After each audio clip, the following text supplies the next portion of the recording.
I don't reject God, I reject defining God. I don't reject karma, I reject giving it power. I don't reject man's freedom to think, I reject man's insistence that he thinks correctly.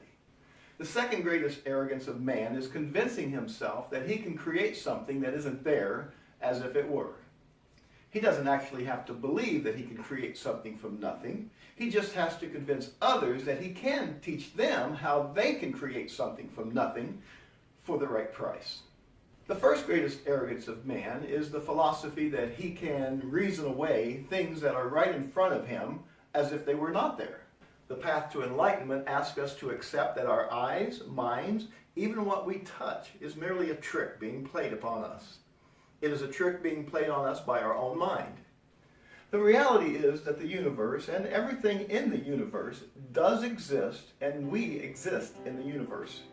We are not some strange entity that is ethereal in essence. It is the ethereal.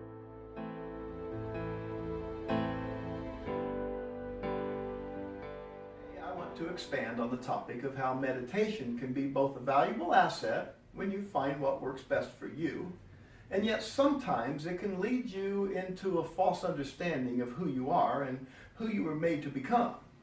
I worry that some people might misunderstand the concept of being in this world, but not of it, as Jesus said to his disciples. Jesus didn't mean to suggest that we are not a part of the world when he taught that we are not to be of this world. Rather, he was saying that we are not to let the world dictate how we think and behave toward whatever this world offers.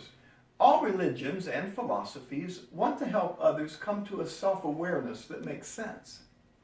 Enlightenment cannot be induced by searching, but rather by simply surrendering to the desire to be enlightened. In other words, the need arises in your heart that you are just not getting the fullness of life that you know you are missing somehow. I find it a great hindrance to inner peace, what I refer to as true happiness, to meditate on the nothingness concept. I would like to suggest that meditating on everything might be more productive.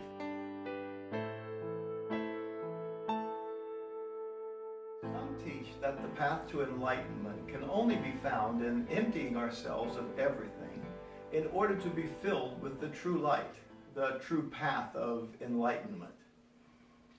I prefer the being filled to overflowing method of consciousness. I used to think differently. It used to be that I believed that I needed to empty myself of all the ugliness of who I was, or who I thought myself to be, then to try to fill up the vacant spot with meaning. If I had to become empty because I needed to become nothing, how could I figure out how to become something? The rich man's money doesn't make him special. How he shares it with the world is what makes him special. Your lack of money, if you are like me, doesn't make you special. How you share what you do have is what makes you special. But confidence and bravery, on the other hand, words meant to express your connection to your dreams, function more properly if you are everything, because you understand that you, including everyone else, are a part of everything. And when I understand my connection to everything, I become a better cog, a better person. I understand more clearly that I can not only become a better person, but that I already am a better person. I like the biblical expression, the branch can't say to the limb, I have no need of you. All I have to do is be. That's why we are called beings and not know things.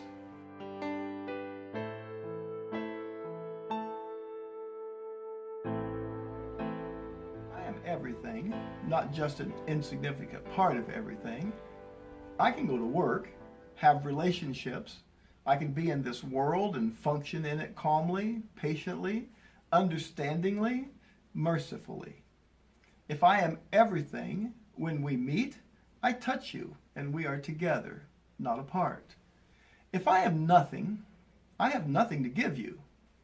If I am everything, I have everything to give to you.